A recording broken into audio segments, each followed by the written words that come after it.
What is up, guys? Welcome back to the Crew 2, and in this video I'm going to take a look at the Chevrolet Camaro RS Ghost Edition. This car is going to be unlocked from the Motor Pass once again once you guys hit level 25. I would probably say a lot of players are definitely going to like the way this car does look. I really do have to give it to them with how these cars are designed overall. And if you are wondering how's the Camaro going to be compared to the 429 Lime Edition, to be honest, guys, I would say the handling is not even going to be close. The Camaro is definitely going to be a lot better, at least in that aspect. I would probably say a lot of people are still going to like the way the Lime Edition does look, but let's be honest though, the handling on that vehicle really isn't going to be the greatest.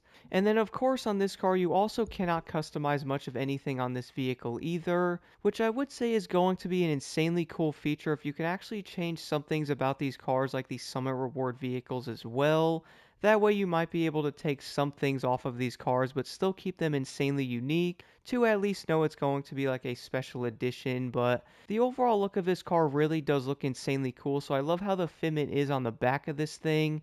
You can actually see it's basically done perfectly, plus those rims, I do believe those are actually in the game already, but the rest of the car is going to look insanely cool, though I also love the way the front is with how the pieces do lift up with the lights, which obviously I can't show that now with, how this menu is, but one thing's also going to pop out is going to be the red seat that's only on one side of the vehicle.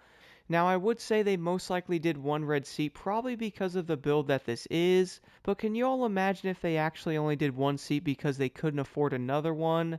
That would honestly be hilarious. Like, no, bro, I get the nice seat. You don't. You get to sit on the base 69 Camaro seat, and you're going to like it. But regardless, though, I do think this car actually does look pretty awesome.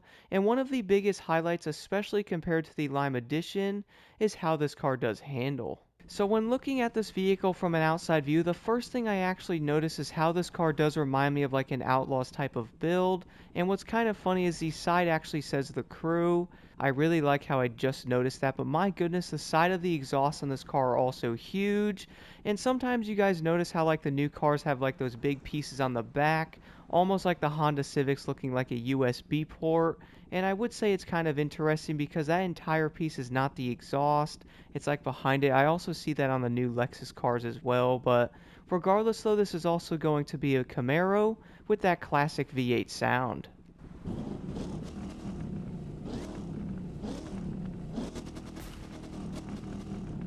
And then of course when looking at the interior, I can't really find anything insanely special about it, at least compared to the regular Camaro.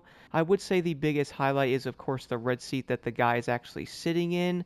Besides that though, it's not going to have anything insane. I would say maybe having like red stitching or maybe like some red accents around the car would have been kind of dope, but the interior is basically going to look exactly like the stock one.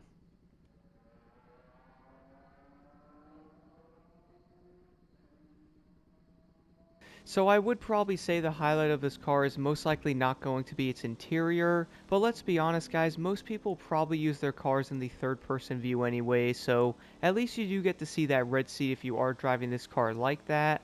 But I do want to see what the top speed of this car actually is, so I would probably say similar to the other street cars, it's most likely going to be around 245 or so. I did notice many of the new cars do tend to hit around that at least. I was honestly really surprised how fast the Lime Edition was. That thing hit like 258. I was not expecting it to hit that speed, but let's see what this Camaro can do. So 253 miles an hour, 252 there. So I would probably say the overall top speed on this car is most likely going to be around 253. I also hit like 254 there, so it's going to be slightly slower than like the fastest street cars. And there is going to be slower street cars in this class without a doubt, so this car is definitely going to be around 10 to 15 miles an hour faster than many of them. Similar to something like the Q60 that does like 238. What's kind of insane though, guys, the fact that even though this car has a higher top speed, it doesn't necessarily make it better than many of the other cars.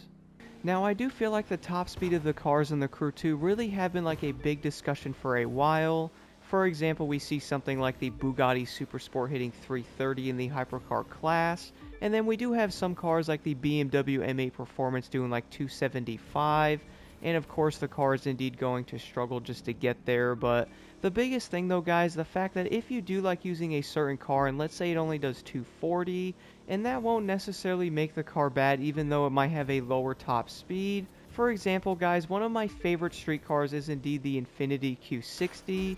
That car barely hits around 240 to like maybe 241, and I really do love the way that car does handle. Now, if we actually flip this around and look at like the 429 Lime Edition, that car is going to do around 258 to 260. Meanwhile, the Ghost Edition does like 254 or so. I would probably say that extra 4 to 5 miles an hour is definitely not going to matter.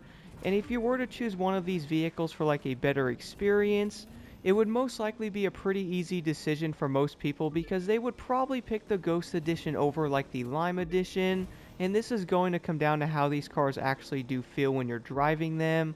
For example, guys, yes, the Lime Edition is going to be faster. I actually like the way that car does accelerate more than the Ghost Edition does, and it's going to be slightly faster with its overall top speed, but again, it's only like 5 miles an hour, so it's really not a big difference.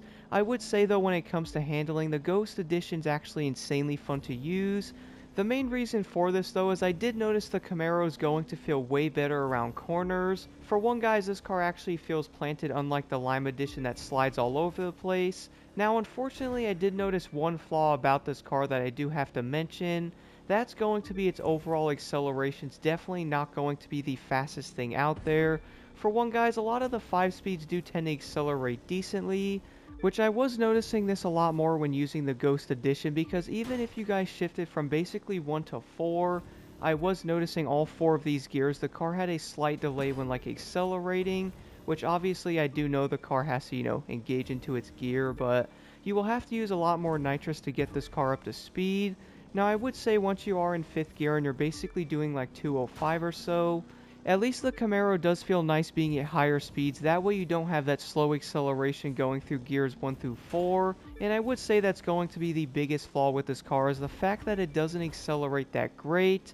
But even compared to the Lime Edition, guys, I would easily pick this car over that one. At least the Ghost Edition doesn't slide legit all over the place. But I would like to know your thoughts on this car in the comments below. And don't forget to leave a like and subscribe for more insight.